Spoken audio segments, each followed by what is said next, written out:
வணக்கம். Welcome to break time. Cinema தயாரிப்பாளர் ஆகாஷ் பாஸ்கரன் வீட்டில் அமலாக்கத்துறை இப்போ ரைடு பண்ணிட்டு வராங்க. இந்த பெயரை இப்போ ரீசெண்டாக தான் சினி இண்டஸ்ட்ரியில் கேள்விப்பட்டுட்டு வரோம். அதுவும் ஒரே நேரத்தில் 3-4 படங்களை தயாரிக்கிறார் இவர். ஆளானப்பட்ட லைக்கா ப்ரொடக்ஷனே ஊற்றி மூடிட்டு போயிட்டாங்க.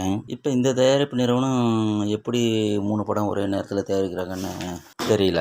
ஆக்சுவலாக இந்த ஆகாஷ் பாஸ்கரன் வந்துட்டு சில படங்களில் உதவி இயக்குனராக வேலை செஞ்சுட்டு சினிமாவில் ரொம்ப இன்ட்ரெஸ்ட்னு சொல்லி சென்னையில் வந்து செட்டில் ஆகி இப்போ வந்து படம் எடுக்கிற அளவுக்கு வந்திருக்காப்புல.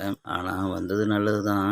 இவ்வளோ பணம் 500 கோடிக்கு மேலே பட்ஜெட் போட்டு படம் எடுக்கிறது எப்படின்னு எல்லாரும் வாயை புழக்கிற மாதிரி ஆயிடுச்சு இவருக்கு செய்கிறது செயல். அதுவும் கல்யாணத்துக்கு அப்புறம் தான் இவருக்கு இவ்வளோ பணம் பொருளுது.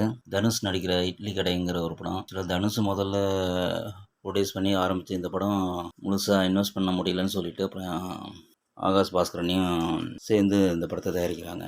அப்புறம் பார்த்தோம்னா இந்த சிவகார்த்திகேயன் பராசக்தி சிம்புவோட 49வது படம், அதுக்கு பேர் வைக்கல. இந்த ஆகாஷ் பாஸ்கரன் வந்து துணை முதலமைச்சர் உதயநிதி ஸ்டாலினுக்கு ரொம்ப நெருங்கிய நண்பர். சினிமானா கட்சி துணை இல்லாமல் இருக்காது.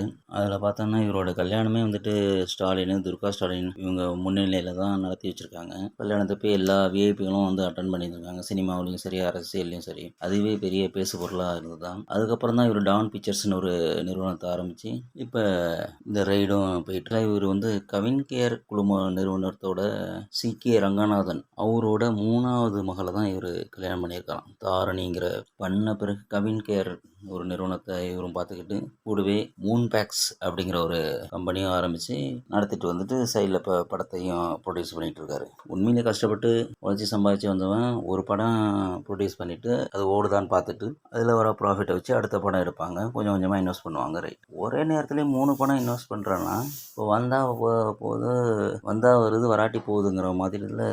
அப்போ இந்த பணம்லாம் எங்கேருந்து வருது?